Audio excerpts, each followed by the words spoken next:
क्या आपने कभी सोचा है नया साल सिर्फ 1 जनवरी को ही क्यों मनाया जाता है? साल के 12 महीने में से कोई भी महीना तो शुरू हो सकता था। तो चलिए आज की वीडियो में इसी पर चर्चा करेंगे। हिंदू कैलेंडर में नया साल चैत्र महीने के पहले दिन यानी लगभग 20 से 22 मार्च से शुरू होता है, जबकि इस्लामी कैलेंडर हिजरी में नया साल 1 मुहर्रम से शुरू होता है। और आज भी हम लोग 2 तरह का कैलेंडर फॉलो करते हैं, lunar calendar and solar calendar.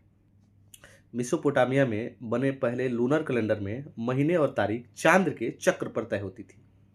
आसान शब्दों में कहें तो चांद पृथ्वी के चक्कर एक महीने में लगभग 29.5 दिन और एक साल में 354 दिन और महीना 29 से 30 दिन।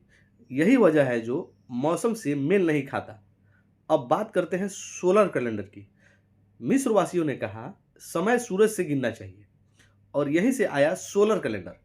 एक साल 365 दिन यानी सूरज के चारों ओर पृथ्वी का पूरा चक्र लगाने में लगभग 365.24 दिन का होता है। इस 0.24 दिन को पूरा करने के लिए हर 4 साल में एक एक्स्ट्रा दिन जोड़ दिया जाता है। यही है लीप ईयर और इसी साल फरवरी में 29 दिन होता है। इसी कारण इस्लामिक हिजरी कैलेंडर जो चांद पर आधारित है, सोलर कैलेंडर के मुकाबले हर साल 10 से 11 दिन पहले आ जाता है।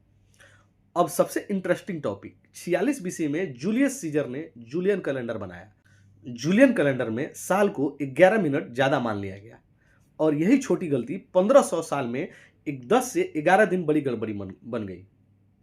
1500 साल में जमा हुई इसी गलती को ठीक करने के लिए 1582 में पॉप ग्रिगोरी 13 ने कैलेंडर में सुधार किया।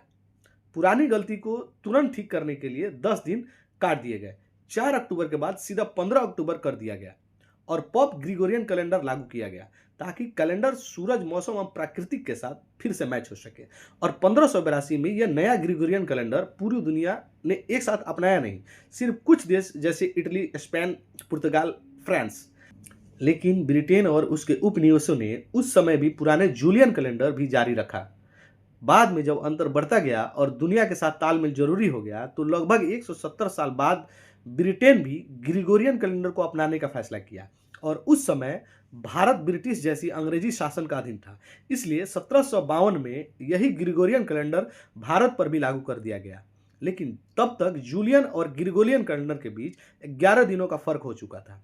इसी फर्क को बराबर करने के लिए 1752 में एक बार फिर से तारीखों में बदलाव करना पड़ा। इसलिए 1752 में सितंबर के महीने में सिर्फ 19 दिन थे और इसी ग्रिगोरियन कैलेंडर के लागू करने के बाद दुनिया भर में साल की शुरुआत 1 जनवरी से तय हो